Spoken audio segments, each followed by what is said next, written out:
Right, we're back on another World Cup fantasy football. This is Matchday 3 in the group stage.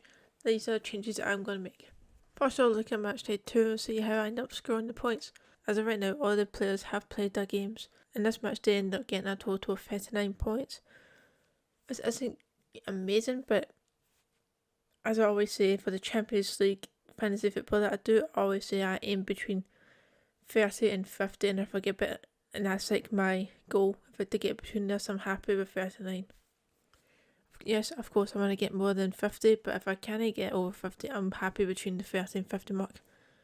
Because I am new to fantasy football and I don't spend hours and hours looking at stats and things for players to choose my team.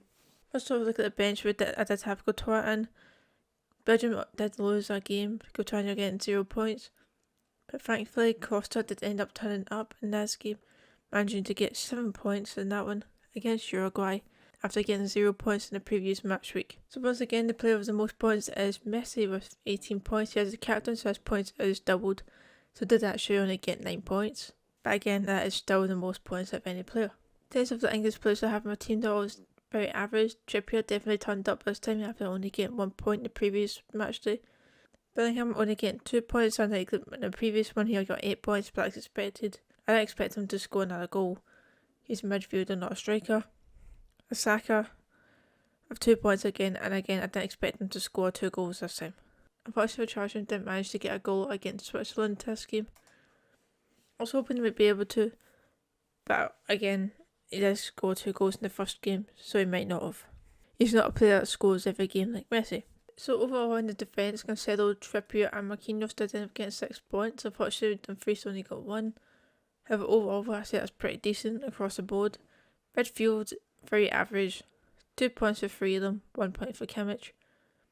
But the midfield is an area that I need to improve on. For the attack, I need another one that I'm not guaranteed, but it's more likely I am going to get a goal from, rather than Richarlison. I did have Suarez as a backup. When I was making my subs, I looked to see if Suarez was in the starting 11, but she wasn't, so I decided to keep him on the bench. It wasn't a guarantee he was even going to play, never mind get a single point, to replace one of the players who has 1 point. Say 39 points for that match day puts me on a total of 90. I'll now go on to match day 3 to make my changes. So one of the changes I'm definitely going to make is Suarez, just because I don't really see a point in having him. He's only earned 1 point so far. I don't know if he's likely to start in the next game or not, and even if he does, I don't know if he's likely to score. England are playing Wales. Do I take one of the English players out? Possibly. I kind of feel that Bruno Fernandes is a player I should bring in. He currently has the most amount of points, I believe, in the midfield. Yes, he does. He's got 23. I feel like he could be someone I should bring in. Gavi with 14. Wait, did he get all 14 from the first game? Or they between the 2 games?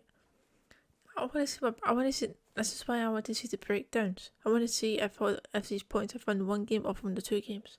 Because I know it's from the 2 games, and I know like he's more likely to play well and earn points. I think I'm going to take it the Denmark player because I don't know if he's going to be guaranteed to play the next game. He did only get 2 points in the first game. He didn't play in the second, so I think I'm going to take him out as well. Netherlands are playing Qatar. Dumfries did only get 1 point in the previous game, however they are playing Qatar next, so that should be a clean sheet for them, so they should get more than 1 point this time, so I'm going to keep him in. Sosa, for Croatia, are playing against Belgium. It might come out as a draw. Don't think they'll win it though. So I think I will take that out, because I don't think they'll be able to get any points from it. Okay, so the players I'm going to bring in, I'll start with the midfielder. No, I might just go for Bruno Fernandes. It's 9.5 mil.